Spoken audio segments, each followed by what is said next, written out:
দুর্গাপুর ফরিদপুর ব্লকের লাউদুহা উপস্বাস্থ্য কেন্দ্রের প্রায় 100 জন আশাকর্মী শুক্রবার ব্লক স্বাস্থ্য অধিকারিকের কাছে একটি স্মারকলিপি প্রদান করল। ব্লকের আশাকর্মীদের অভিযোগ, প্রায় 4 মাস ধরে তারা পাচ্ছেন না কোনো রকম ইনসেন্টিভ। 2024 সাল থেকে আজ 2025 পর্যন্ত হয়নি কোনো পিএল, আই বিল এবং কোনো ফোন বিল। পাশাপাশি আশাকর্মীদের দাবি, নিক্ষয় শিবির নামে যে প্রকল্প শুরু হয়েছে যাতে প্রত্যেক আশাকে প্রত্যেক দিন 40 জনের কফ পরীক্ষার জন্য নিয়ে আসতে হবে, অথচ এর কোনো অর্ডার কপি এখনো পাওয়া যায়নি। এছাড়াও এই কাজের জন্য কোনো পারিশ্রমিক পাওয়া যাবে না, এমনই নির্দেশ থাকায় আজ আশাকর্মীরা বিক্ষোভে নামতে বাধ্য হয়েছে। এরকম বেশ কয়েক দফা দাবিকে সামনে রেখে এদিন আশাকর্মীরা ব্লক স্বাস্থ্য অধিকারিকের কাছে একটি স্মারকলিপি জমা করলেন। লাউদুহা থেকে অজিত মিশ্রা, রিপোর্ট নিউজে।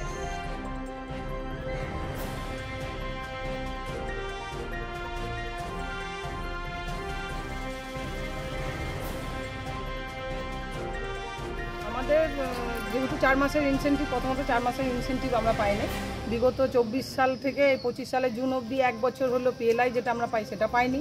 হ্যাঁ, 6 মাস কি 9 মাস প্রায় হতে চললো, ফোন বিল আমরা পাইনি। এতগুলো হচ্ছে আমাদের দাবি, মানে আমরা পাইনি, আমাদের অধিকারের টাকা এগুলো আমরা পাইনি এখনো পর্যন্ত। এর ওপরে আমাদের ওপর রিসেন্ট চাপানো হয়েছে যে একটা নিক্ষয় শিবির বলে একটা ক্যাম্প করা হচ্ছে, যেখানে পার আশাকে 40টা করে মানে কফ নিয়ে যাওয়ার জন্য পেশেন্টকে পাঠাতে হবে এক একটা সাব সেন্টারে। মানে যদি কোথাও 4টে আছে সাব সেন্টারে আসা, কোথাও 5টা আছে, যেখানে যেমন হবে 40টা করে অ্যাটলিস্ট দিতে হবে সবাইকে। তো আমরা এটা ফ্রি অফ কস্ট, তারপর কোনো অর্ডার কপি এটার নেই। তো এইটার এগেনস্টে বিশেষ করে আমাদের আজকে আসা এইটার এগেনস্টে, যে এটার অর্ডার কপি আমরা দেখতে চাই। আরেকটা কথা, এইটার এগেনস্টে কোনো টাকা আছে কিনা সেটাও আমরা দেখতে চাই। আর পাবলিকরা কিন্তু কেউ আসতে চাইছে না, আশাদেরকে দিয়ে নিজের হাতে বলছে কপটা বইয়ে, পাবলিকের কপ বইয়ে সেন্টারে বা বিপিএসসিতে নিয়ে আসছে। তো এটা কি সম্ভব? আমরা এই জিনিসটা বয়কট করতে চাইছি।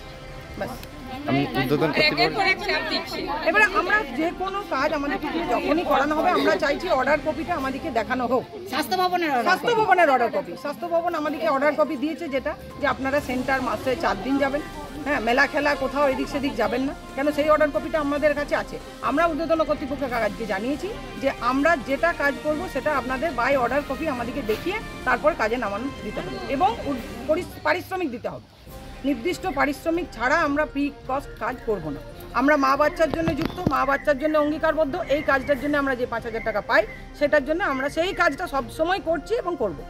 বিনা পারিশ্রমিকে, বিনা অর্ডারে কোনো কাজ আমরা আর করছি না, করব না। এই যে কতদিন ধরে বন্ধ আছে আমাদের স্যালারি ইনসেন্টিভ? 4 মাস বন্ধ আছে, মার্চ টু জুন কমপ্লিট হলো, আজকে 4 মাস কমপ্লিট হলো। এই যে এতে যদি কার্যকরী না হয় তখন কি করবেন? কার্যকরী না, আমরা এখানেই তো বসে দিচ্ছি, আপনারা দেখতেই পাবেন। যদি কার্যকরী আজকে ওনারা কোনো কিছু জবাব না দেয়, যদি বলে যে না ক্যাম্প করতেই হবে, আমরা এখানেই বন্ধ করে দেবো। আরেকটা কথা, আগামী 9 জুলাই আমাদের একটা ধর্মঘট আছে, সমস্ত শ্রমিক সংগঠন নিয়ে, ভারতবর্ষের পুরো শ্রমিকদের নিয়ে একটা ধর্মঘট আছে, সেটা বুধবার। আমরা সেটা সফল করব এখানে এসে।